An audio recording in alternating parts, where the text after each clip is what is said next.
सरपंच हत्या प्रकरणी आरोपीला फाशीची शिक्षा व्हायला हवी अशी मागणी धनंजय मुंडेंनी केली आहे। माझ्या जवळचा कोणीही असला तरी कारवाई झालीच पाहिजे। या प्रकरणात माझा संबंध नसून वाल्मिक कराडचे सुरेश धसांशी संबंध असल्याचं मुंडेंनी म्हटलंय। वस्तुस्थिती मी जी बोलायचं ते त्याच दिवशी बोललोय।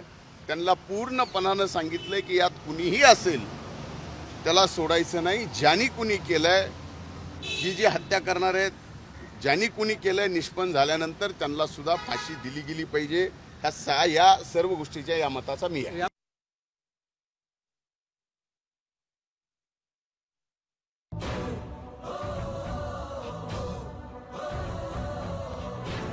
वाल्मिक कराडांची जवळीक सुरेश धसांच्या सोबत होती। माझ्या जवळचे तर आहेतच। त्यांच्यावरती जो गुन्हा दाखल झालेला आहे त्याची चौकशी पोलीस या ठिकाणी करते आणि त्या ठिकाणी तीही अतिशय पारदर्शकतेपणाने चौकशी झाली पाहिजे या मताचा मी आहे। त्यामुळे शासन कुणालाही पाठीशी घालत नाही। खुनाचं जे प्रकरण आहे ते भयंकर आहे। त्याचा फास्ट ट्रॅक कोर्टामध्ये हा गुन्हा त्याचं चालू केला पाहिजे। महाराष्ट्रातील सर्व बातम्यांचे विश्वासार्ह व्यासपीठ